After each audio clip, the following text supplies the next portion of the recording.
প্রিয়, আমাকে ছেড়ে অন্যর হাত ধরার আগে কি একবারও মনে পড়ে না তোমার জন্য অপেক্ষা করার মানুষটার কি হবে? নিয়মিত খোঁজ নেওয়া মানুষগুলো জানেন একটা সময় তাদের নিখোঁজ হতে বেশি সময় লাগে না। ভালোবাসা ছিল কিনা তা আজও জানি না, তবুও একদিন দেখেছিলাম আমাকে হারানোর ভয়ে তোমার চোখে জল জমেছিল।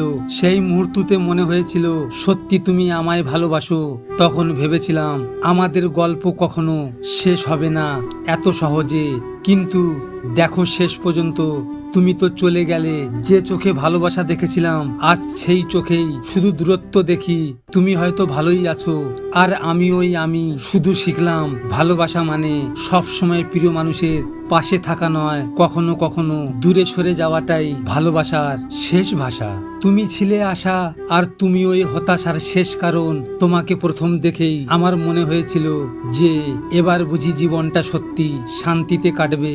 তোমার কথা বলার ধরন আর তোমার যত্ন আমার ভাঙা মনটাকে একটু একটু করে সাজিয়ে তুলেছিল।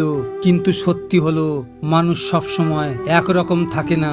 হঠাৎই দেখলাম তুমি কেমন যেন বদলে যাচ্ছ আর আমি প্রতিদিন আরো বেশি একা হয়ে পড়ছি। তুমি ছিলে আমার খুব আপনজন, তাই তোমার এই দূরে চলে যাওয়াটাই আমাকে সবচেয়ে বেশি কষ্ট দিয়েছে। যেদিন তুমি আমার জীবনের গুরুত্ব মুছে ফেললে সেই দিনেই বুঝলাম ভালোবাসার বন্ধন যত মজবুত হয় তার ভাঙনও ততটা ভয়ানক হয়। আজও একটা কথা মনে হয়, তোমার মতো করে কেউ আমাকে ভালোবাসতেও পারবে না, আবার তোমার মতো করে কেউ আমাকে এত গভীরভাবে আঘাতও করতে পারবে না। প্রার্থনা করি যারা যাকে ভালোবাসে সে যেন তাকেই পায়, কারণ অসমাপ্ত ভালোবাসা সত্যি খুব কাঁদায়। যদি কেউ আপনার দুর্বলতার সুযোগ নিয়ে আপনাকে চরমভাবে আঘাত করে, তবে আপনিও আপনার সর্বোচ্চ ঘৃণা দিয়ে তাকে বুঝিয়ে দিন দিন শেষে আপনিও ভালো থাকতে পারেন তাকে ছাড়াই।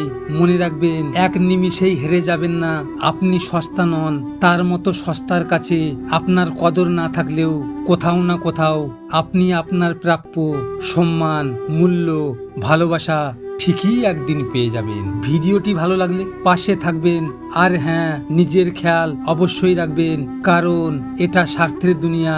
এখানে নিজের খেয়াল নিজেকে রাখতে হয়, অন্য কেউ রাখবে না। দেখা হচ্ছে পরের ভিডিওতে।